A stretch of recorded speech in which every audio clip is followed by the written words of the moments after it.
Good news sa mga taga-National University dahil naibalik na ang kanilang titulo sa UAAP Season 87 Cheer Dance Competition.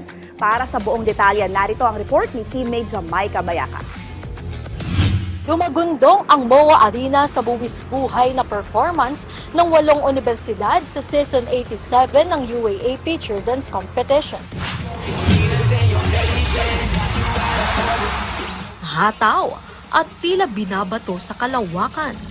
Yan ang makapigil hiningang stunts na ipinakita ng NU Pep Squad sa kanilang all-out na performance kagabi. Dahilan para hirangin sila muling kampyon matapos ang 2 taon. Sa konseptong N-Universe, nagningning ang mga atleta kasabay ng kanilang naglalakihang props at pasabog na costume.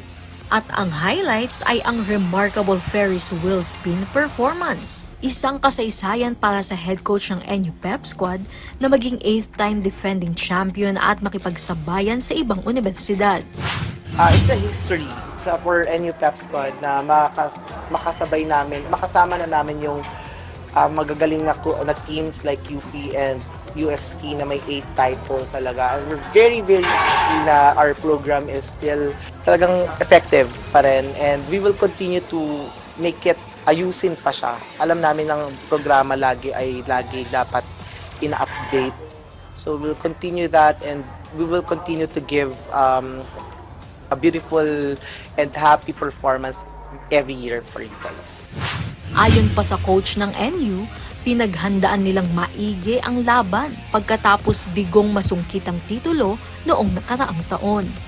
After what happened sa amin last year, we tried talaga to start it early. Yun po yung naging kulang sa amin because of yung mga changes na nangyari, transition of coaches, na ako yung naibigay na head coach ng NU. So talagang we tried po this year to do everything mas early po. Disiplina sa sarili naman ang naging sekreto ng team para masungkit ang gintong tropeo. Yung discipline ng team.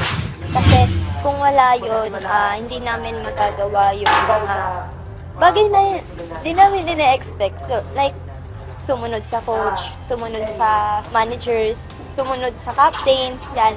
Yung makinig ka lang and sumunod, sobrang laking bagay na.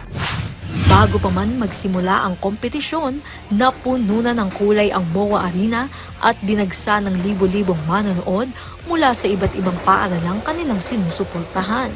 Singtaas ng tono ng musika ang mga stunts ng Adamson Pep Squad sa kanilang karaoke theme at itinanghal bilang first runner-up. Samantala, kahit bigong masungkit ng FEU Cheering Squad ang back-to-back victory, nakuha naman nila ang 3 pwesto sa kompetisyon.